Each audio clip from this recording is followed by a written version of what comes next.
All right, guys, welcome back to the Lovin Dubai show. We know moving to a new country can be daunting, especially if you've got kids, which is why our guest today took it upon herself to publish books for parents who are either on their expat journey or just about to begin. The second edition of Alfie and Oak is out now. Welcome to the show, Giselle Onanian. Thank you. Thank you for having me. Not at all. Thank you so much for coming.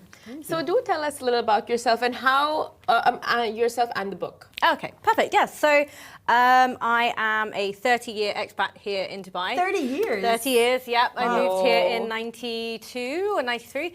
I thought we were coming for the summer. We stayed, been here ever since. And now sort of grown up and I've got my own children and sort of reading children's books. Wanted to create a book that my son could see himself in as well. And had a look around and thought, you know, there aren't any books about expat children or expat life and the things that come up, you know, sort of when you live away from home. So you make a home away from home. Mm-hmm. And so, for example, that could be moving to the new country and all the sort of anxiety that brings up. Sort of, you know, not knowing if you can take all your things with you. And the second one, you know, living away from family and things like that. And then there is a third one about, you know, going back to school and your friends missing. And these are things that, for me, growing up in Dubai, happened and will happen with my child as well and all the other little expat kids in Dubai or around the world. So it's not necessarily set in Dubai. And yeah, it's just like a conversation starter for parents and kids. I don't want to try and guess your age, but what age were you when you moved? I was 4. You were 4. Yes. So Yeah. Was there conversations then, or you know, when you were a teenager that kind of explained to you that I guess you're like a third culture kid? I don't think it was much of a thing. The third culture kid sort of tag wasn't much of a thing. But luckily, my parents have always lived around the world. So for them, when we moved over here, they knew that, you know, you had to make the most of living somewhere new. So they were very good at we were going out and sort of seeing around us what is actually here and what not was here at that time. There wasn't that much. Just sand. It was literally just sand. It was Trade Center at one end and sort of, I think the other end of Sheikh Zayed was, I mean, Jebel Ali, but Media City was kind of where everything stopped. And Media City wasn't there, but sort of the Hard Rock Cafe. I think you guys posted a video of the Toyota sign and that road. That was pretty much that was it. But yeah. Crazy. Yeah. Well, what you said about we came here for the summer and just stayed back, I feel like hits home with so many of us and our parents. And especially here, everyone's like, oh, I'll just be here a year or 2 years and then I'll go back. And you're like, no, you won't. We're still you know you're doing it right now. If you just moved to Dubai, you're like, I'm coming for a year. You're going to get sucked in. We're going to take you for our own. Your kids will be raised here and they'll be reading this book. But this is the thing, because you're opening up those conversations. And what I really love is how simple the name is. It's just, can we go and see Nana? That's the question that they ask. That's it. It's emotional because my mom, it's kind of a flip situation, but my mum is here, but all the grandkids are in different countries. Right. Yeah. But they can't see their Nana on a daily basis. So it's how do you explain to kids that you can't just pop into their house? Exactly, that they live on the other side of the country, other side of the world.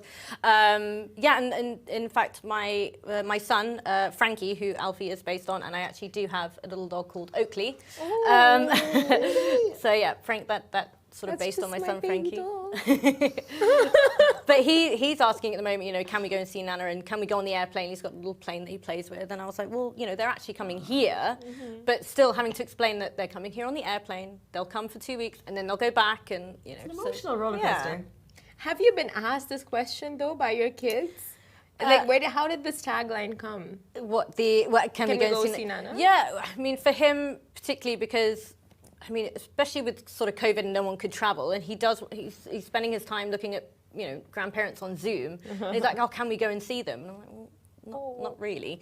Not tomorrow. Not tomorrow. Maybe when, you know, when things open up. But and more and more now as he's getting older, he's asking those questions. And I had those questions when I was younger as well. So And what type of other themes do you touch on? So in the first one, it's sort of about moving, taking things, taking all your belongings with you, and will I like my new school? Will I like my new friends, and all that kind of stuff, and really sort of reiterating the point that as long as you're together, you can make anywhere home. So it's not about the country you live in; it's the family that you're with. Second one, obviously, living away from family and the sort of the things you'll do, and the third one is. Expat life is such a transient lifestyle that you could have best friends growing up, for a good 3, 4, 5 years, and then they're gone. Because I mean, I've had best friends here, and you keep leaving, so I know exactly what that's like. It's all ages. It's and that was actually inspired. I went when I was at primary school here, and we showed up for I think it was like year 6, and the teacher just said, "Oh, okay, well Holly won't be coming back," and it's like, well. Okay, so where did she go? And and at that time, obviously, there's no sort of big social media that you could stay in touch with. So I don't know where she went, but there we go. You haven't been in touch since? Oh no. Yeah. No, you had your best friend when you were younger. We talk about trying to find her. She's never did. I just don't know where to find her. But that's what happens. Yeah.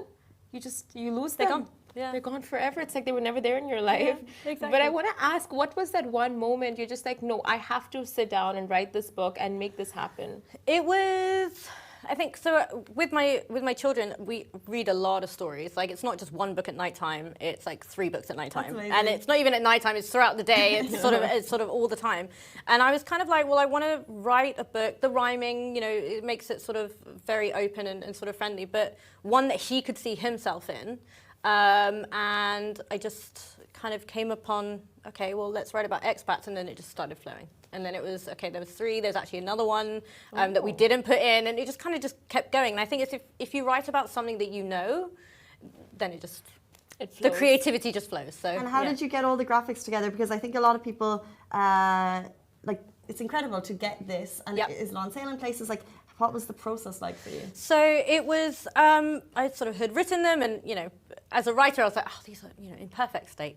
Of course not. It takes about 3 or 4 edits to sort of get it done. But I signed on with a local publishers here called the Dreamwork Collective. And through them, I had an editor who was actually based in London, and we were going through the process of making sure, all the tempo is right and the words are right, and words that children would actually understand rather than an adult writing it. And then from there, they found this amazing illustrator as well, Savan, who's based in Argentina, and she sort of gave her a small brief, and that was it. She just brought the whole thing to life. So illustrations are very cute, like kid-friendly, as you would expect and want them to turn out to be.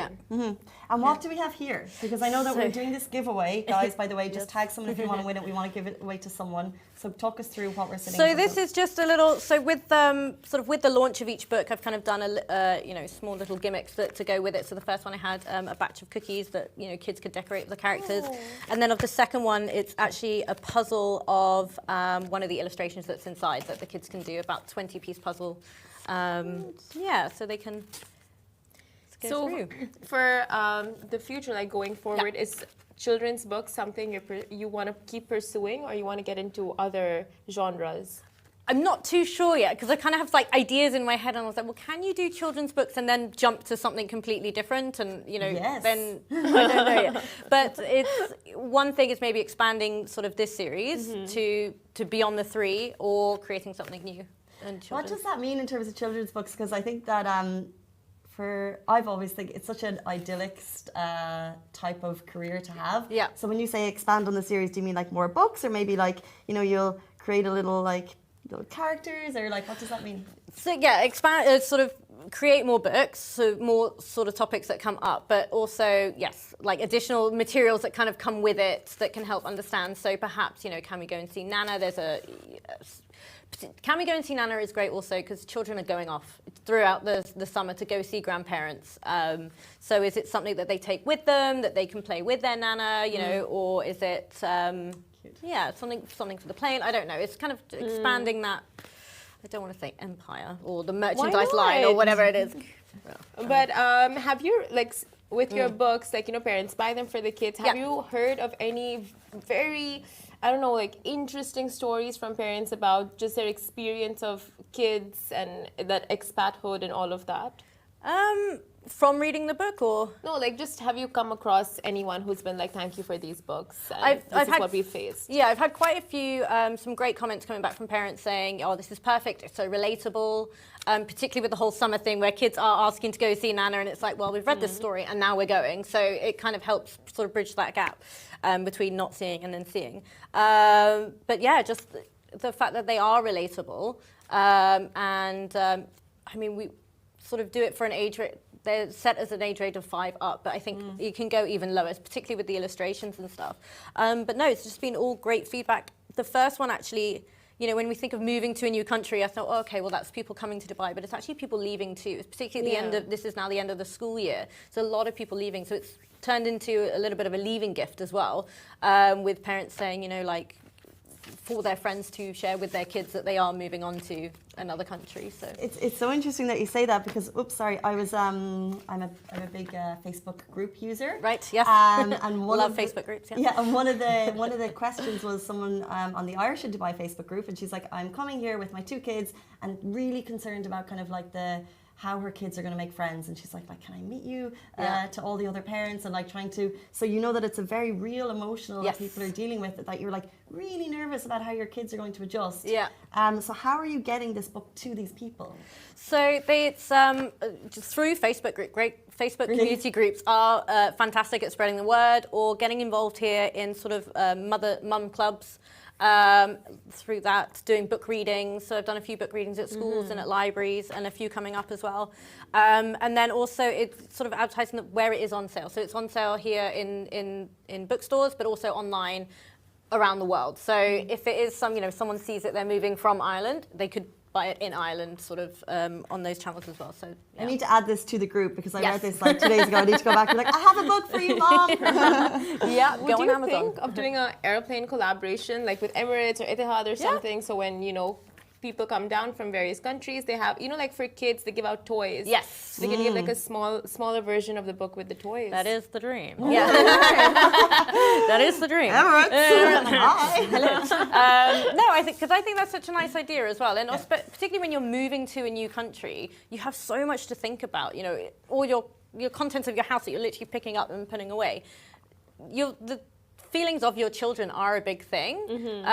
So it's one less thing to take off your plate and help sort of deal with that while you're dealing with the rest of moving to a new country as well. So it adds value as well. Like in Emirates, you get books like Dr. Seuss, like what? Puss in Boots, and all those rhyming words. Like at least this adds some value. Yeah. It does the emotional, difficult conversations for you. Yes. Amazing. Massive congratulations. Thank you. And we look forward to series 3 coming out. Yes. The 3rd edition, which is coming out in October. I think you said. Yep. If people want to get in touch with you, if they want to have a conversation with you, or if they want to buy the books, how can they do so? So they can, you can follow the story, follow the journey on Instagram, which is Giselle Onanian.